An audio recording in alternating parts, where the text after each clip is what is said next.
Hey guys, thank you guys once again for joining me. My name is Ricky Getwood Jr. I'm a certified life coach and certified personal trainer. Today we're going to continue talking about ways to establish happiness. All right, next step is to be aware.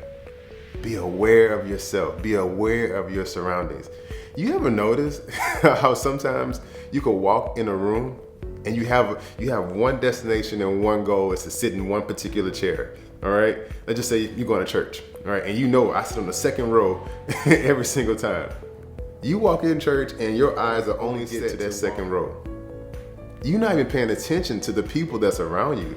You don't even realize how many people are around you. You're not aware of all the smells that goes on. If you had to give yourself, let's say, a percentage of your own awareness in life, in a particular situation, what would you rate yourself? What would you rate yourself? You know what? I'm 10% aware of things around me. I'm 50% aware of things around me. So statistics have shown that most people are not even 30% aware of the things that goes on around them. That means the things that they miss visually, the things that they miss auditorily through their hearing, the things that they don't touch, the things that they can't smell. Through your senses, you miss so much. So I'm not telling you to pay attention to everything. What I'm saying is to be more aware of your surroundings so you can identify and learn how to be aware of yourself. You have to know how I feel. Why do I feel the way that I feel? Let me give you one little fun scenario real quick. Do you realize that like your nose is right above your mouth, but you can't smell when you got bad breath? You ever think about that? You can't tell when your breath stinks, but everybody else around you know when your breath stinks. You know, that's how weird the awareness is. So what I want to do is introduce you guys a couple things that you can do to become more aware of yourself. And it's all starting with your emotions. Okay, I want to introduce you guys how to become more emotionally intelligent. That means I know how I feel and I know why I feel the way that I feel. Prime example, a long time ago, I dealt with a lot of insecurities. I didn't know what it meant to be a man.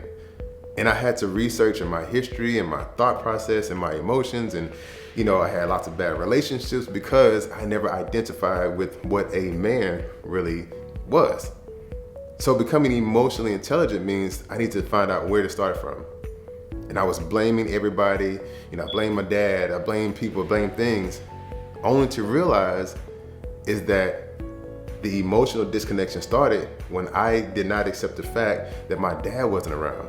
That's where it started from. Once I accepted the fact that that's where it started from, my dad was no longer present, so this emotional disconnection has started, and that just kind of went on for the next 20 years of my life, identifying where emotionally I became detached. That was the first step. And then the next thing is this. I want you guys to do this. Learn how to expand your emotional vocabulary. What does that really mean? That means I can tell you specifically what I'm feeling in multiple ways so you can understand it. I can explain to you right now what insecurity feels like in a way that anybody can understand. Meaning, using the same example of my dad not being around, me not feeling like a man, I may be put in a situation to where I'm around a bunch of successful men and I start feeling less than, okay? I feel less than because I don't feel like I'm qualified to be a man because of my perception of my own self. That's expanding my emotional vocabulary.